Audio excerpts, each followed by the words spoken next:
Cell and its organ sales.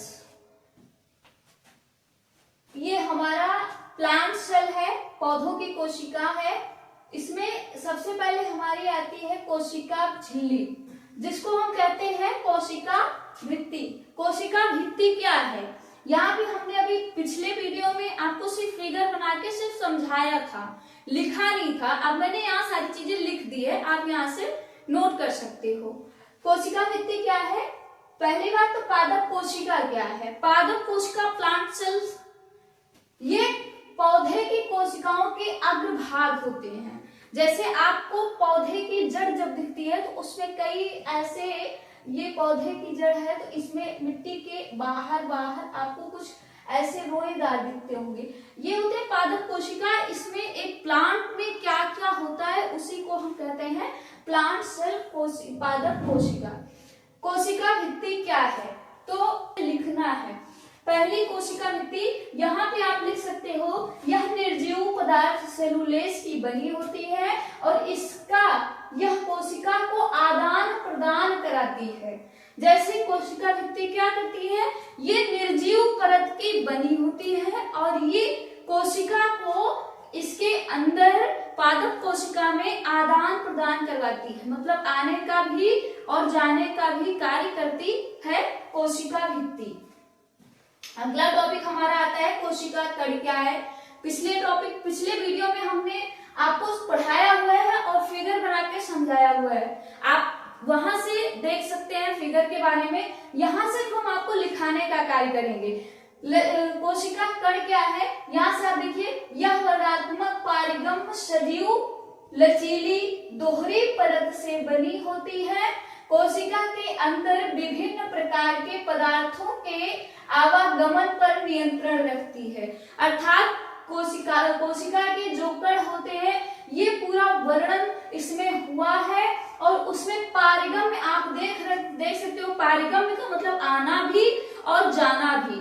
पार का मतलब अंदर आना, गम्य का मतलब बाहर जाना।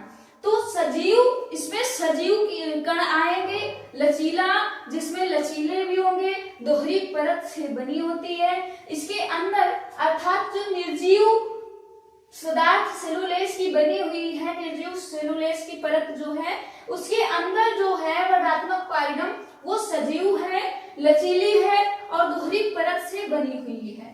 अगला आपका आता है केंद्रक, जो कि बोर्ड परीक्षा में बहुत ही ज्यादा पूछा जाता है, जिसको इंग्लिश में कहते हैं न्यूक्लियस, और ये बहुत ही इंपॉर्टेंट है, इसलिए इसके बारे में हमने थोड़ा सा एक्सप्लेन ज्यादा कर दिया है। यह अधिक सघन कोशिकांग है। सघन का मतलब ज्यादा। इसमें क्रोमेटिन नामक पदार्थ के सूत्र होते हैं जो सामान्य अवस्था में जाल के रूप में रहते हैं। इनके चारों ओर दोहरी झिल्ली होती है जिसे केंद्रक कहते हैं, केंद्रक कण कहते हैं। क्रोमेटिन जाल के अतिरिक्त केंद्रक द्रव्य में एक या एक से अधिक केंद्रक होते हैं। केंद्रक कोशिका की जैविक क्रियाओं पर नियंत्रण रखता है। कोशिका केंद्रक क्या करता है? केंद्रक में पाए जाते हैं। अर्थात जो भी संतति प्राप्त होती है कोशिकाओं की, वो उसमें लक्षणों की वंशानुगत पाई जाती है। जैसे पिछले कोशिका पादप कोशिका में था, तो उसकी अगर शाखा को हम लगाएंगे तो उसमें भी पाया जाएगा, वही वंशानुगत कहलाता है। वंशानुगत केंद्रक में पाए जाने वाले अनुवांशिक पदार्थ द्वारा घेरा होता है। अगला आता है आपको माइटोकांड्रिया। ये भी बहुत इंपॉर्टेंट है। इसमें हमने आपको लिखाया है, थोड़ा सा शॉर्टकट करके लिखाया है, यहाँ पे आप देख सकते हो। यह दोहरी इकाई झिल्ली से बना अंडाकार या शलाका के आकार का कोशिकांग होता है। यहाँ पे बेटा माइटोकांड्रिया, ये देखिए बाहरी ऊपरी परत में बना हुआ है।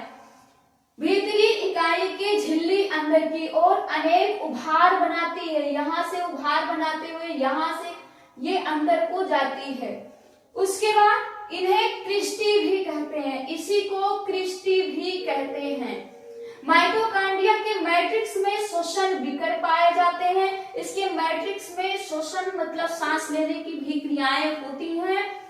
इसके अतिरिक्त भोजन के ऑक्सीकरण के फलस्वरूप मुक्त ऊर्जा एटीपी में संचित होते हैं। मुक्त ऊर्जा एटीपी में संचित होते हैं, माइटोकॉन्ड्रिया कहलाते हैं। अगला आपका आता है रेटिकुलम। रेटिकुलम यहाँ पे है, इसको हिंदी में कहते हैं जालिका। रेटिकुलम जो है वो इंग्लिश शब्द है। इसका अर्थ होता है यह विभिन्न प्रकार की संरचनाएं बनाने वाला जाल है जो क्या क्या कर सकता है। पहली बात तो ये कोशिका में कंकाल का निर्माण करता है।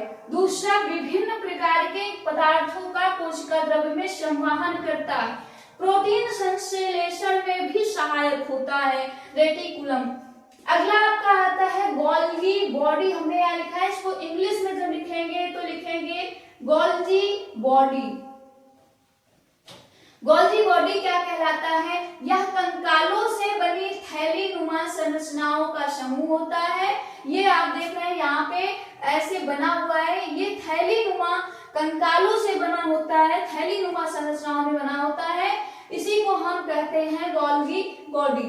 अगला आपका आता है राइबोसोम्स। ये अति सूक्ष्म कण की तरह होता है। राइबोसोम्स बहुत छोटे छोटे कण की तरह होता है। आपको दिख रहा होगा, ये हमने बताया राइबोसोम ये अति सूक्ष्म कणों से मिलकर बनता है, उसकी तरह होता है और प्रोटीन्स के संश्लेषण का कार्य करता है अगला आपका आता है लाइसोसोम। लाइसोसोम क्या कहलाता है? ये अधिकांश जंतु कोशिका में पाया जाता है, पादप कोशिका में लाइसोसोम नहीं पाया जाता है, इसीलिए हमने आपको यहाँ पे कहीं भी लाइसोसोम नहीं लिखाया है। लेकिन पादप को जंतु कोशिका में लाइसोसोम्स का बहुत महत्वपूर्ण योगदान है, इसलिए हम आपको थोड़ी सी जानकारी लाइसोसोम्स की यहाँ पर दे रहे हैं। इनकी पीठिका में एक बड़ी रिक्तिका होती है, अर्थात इनकी स्ट्रोमा में एक वैक्यूल होती है जो कि बहुत बड़ी होती है, और उस वैक्यूल का मतलब रिक्तिका, स्ट्रोमा का मतलब पीठिका। रिक्तिका में अनेक प्रकार की एंजाइम्स भरे होते हैं और इनके फट जाने से सभी पदार्थों के नष्ट हो जाने की संभावना बढ़ जाती है। अर्थात रिक्तिका जो वैक्यूल्स होते हैं, आपको ये दिख रहे हैं, जितने वैक्यूल्स दिख रहे हैं इनमें एंजाइम्स भरे हुए हैं। अगर एंजाइम्स बहुत अधिक हो जाते हैं तो यहाँ पे ये एंजाइम पदार्थ ज्यादा हो जाने के कारण इसके फटने की संभावना अधिक हो जाती है। इस क्रिया को स्वालयन क्रिया कहते हैं, या इस क्रिया को स्वालयन क्रिया कहा जाता है कि एंजाइम्स अपने आप आ रहे हैं और ज्यादा हो जाने के कारण वो पदार्थ फट जा रहा है, इसलिए वो स्वालयन हो रहा है। अगला आपका आता है वैक्यूल। रिक्तिका क्या है? रिक्तिका एक इकाई झिल्ली से, एक छोटी झिल्ली से घिरी संरचना होती है और इनमें कोशारस भरा होता है। कोशारस कोशिका के जल की मात्रा का नियमन करता है, अर्थात जल की मात्रा को कम नहीं होने देता है। सेंट्रोसोम्स, ये आपको दिख रहा है सेंट्रोसोम्स, जो कि बहुत इंपॉर्टेंट है। इसका मतलब क्या होता है? यह तो स्पेंडल के आकार के कणों का बना होता है। स्पेंडल आप देख रहे हो, एक ये पूरा और एक डैश करके, एक ये पूरा एक डैश करके, ये दो स्पेंडल के आकार का बना